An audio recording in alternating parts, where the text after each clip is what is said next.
Hello বন্ধুরা, government job অ্যাচিভার্সে আপনাদের সকলকে স্বাগত। আজকে আমরা যেটি নিয়ে আলোচনা করব সেটা হলো ক্লাস 12-এর ট্যাবের ব্যাপারে। তো অনেক বন্ধুরা আমাকে মেসেজ করে জানাচ্ছিল যে দাদা আমাদের এখনও ট্যাবের টাকা ঢোকেনি। অনেকেরই অবশ্য ট্যাবের টাকা ঢুকে গেছে ইতিমধ্যেই, যেহেতু এটা 4 অক্টোবর থেকে দেওয়া শুরু হয়েছিল, তাই অনেকেই এই টাকা পেয়ে গেছে। কিন্তু যারা পায়নি তাদের মনে একটাই প্রশ্ন যে আমাদের ট্যাবের টাকা ঢুকবে কবে, আমরা কবের মধ্যে টাকাটা পাবো। অনেকেরই কিন্তু মেসেজ আসছে না ফোনে, কিংবা অনেকেরই মেসেজ এসে পরেও তাদের টাকাটা ঢুকে যাচ্ছে কিন্তু তারা বুঝতে পারছে না। তো কীভাবে বুঝবে এবং তারা কবের মধ্যে টাকাটা পাবে, তো অবশ্যই আমি এই সব কিছু নিয়ে এই ভিডিওতে আলোচনা করব। তো অবশ্যই ভিডিওটা তোমরা প্রথম থেকে শেষ অবধি দেখবে। ভিডিওটা ভালো লাগলে অবশ্যই লাইক করে দেবে, চ্যানেলে নতুন হয়ে থাকে চ্যানেলটি সাবস্ক্রাইব করে বন্ধুর সাথে বেশি বেশি করে শেয়ার করো। তো চলো বন্ধুরা ভিডিওটি শুরু করি।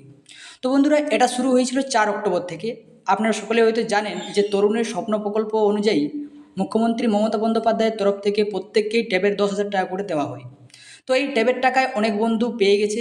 তো কিভাবে তারা পেয়েছে, কবে থেকে পেয়েছে, তো আমি প্রথমে বললাম যে এটা 4 অক্টোবর থেকে দেওয়া হয়েছে। অনেকেরই ফোনে কিন্তু মেসেজ চলে এসেছে, আপনারা স্ক্রিনের উপর দেখতে পাচ্ছেন এরকম একটি মেসেজ চলে আসবে আপনাদের ফোনে। ডিয়ার কাস্টমার, INR 10,000 টাকা credit to year account number. এখানে আপনাদের অ্যাকাউন্ট নাম্বারটা দেওয়া থাকবে, এখানে আপনারা চেক করে নেবেন।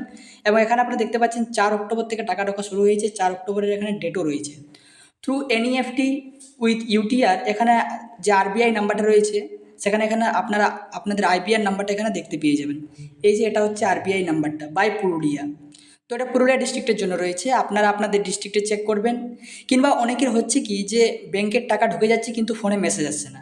তো তোমরা কি করবে, তোমরা অবশ্যই গিয়ে একবার ব্যাংকে তোমাদের চেক করে নেবে, স্টেটমেন্ট যে রয়েছে সেটা একবার চেক করে নেবে তোমাদের টাকা এখনও ঢুকেছে কিনা।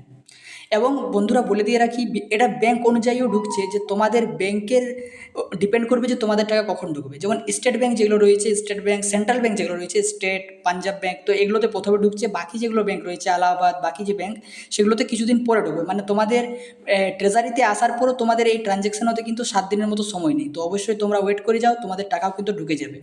এবং এ ব্যাপারে আইন কী বলেছে সেটাও আমরা একবার দেখে নেব। তো এখানে দেখতে পাচ্ছ TV9 বাংলা থেকে খবর রয়েছে। এখানে বলছে গভর্নমেন্ট, WB গভর্নমেন্ট পুজোর আগেই পড়ুয়াদের 10,000 টাকার উপহার, আজ থেকেই টাকা দেবে রাজ্য সরকার।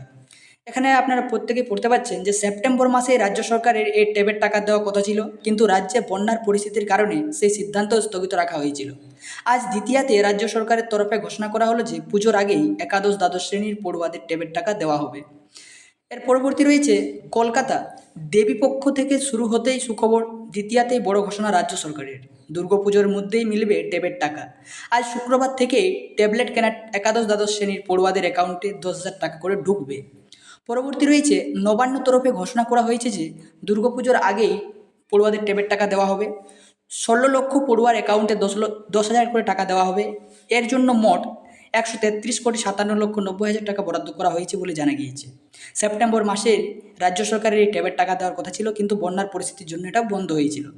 তো তোমরা অবশ্যই ওয়েট করে যাও, তোমাদের কিন্তু টাকা অবশ্যই ঢুকবে। এখানে আবারও লেখা হয়েছে যে রাজ্য সরকারের তরফ থেকে যে তোমাদের ওই প্রকল্পের নাম তরুণের স্বপ্ন, এই প্রকল্পের মাধ্যমে ডিজিটাল শিক্ষার উপর জোর দিতে রাজ্য সরকারের এই প্রকল্প। প্রথমে কেবল দ্বাদশ শ্রেণীর জন্য দেওয়া হতো 10,000, এরপর থেকে 11 এবং 12 2 ক্লাসের জন্যই দেওয়া হবে ট্যাব। সরকারি এবং সরকারি সাহায্যপ্রাপ্ত স্কুলগুলির পড়ুয়ারা এই ট্যাবের টাকা পায়, পাশাপাশি মাদ্রাসা ও সংখ্যালঘু পড়ুয়ারাও এই প্রকল্পের সুবিধা পায়। তো অবশ্যই তোমরা তোমাদের একবার ব্যাংকে গিয়ে চেক করে নাও তোমাদের স্টেটমেন্ট কী রয়েছে, টাকা ঢুকেছে কি না। যদি না ঢুকে তাহলে অবশ্যই একবার ট্রেজারিতে গিয়ে খবর নাও, কারণ ট্রেজারিতে প্রথমে টাকাগুলো আসে এবং নবান্ন থেকে ছাড়ার পর প্রথমে ট্রেজারি, তারপর তোমাদের কিন্তু নিজস্ব ব্যাংক অ্যাকাউন্টে সেখান থেকে যায়। তো অবশ্যই তোমরা একবার এটা চেক করে নাও, দিয়ে যদি তোমাদের এখন টাকা ঢুকে গেছে তো অবশ্যই কমেন্টে জানাবে, কিংবা যদি তোমাদের এখনও টাকা ঢুকেনি তো অবশ্যই কমেন্টে তোমাদের নিজস্ব ডিস্ট্রিক্টের নাম এবং তোমাদের টাকা ঢুকেছে কি না সেটা অবশ্যই কিন্তু জানাতে ভুলবে না। চ্যানেলে নতুন হয়ে থাকলে চ্যানেলটি সাবস্ক্রাইব করে বন্ধুর সাথে বেশি বেশি করে শেয়ার করো। ধন্যবাদ।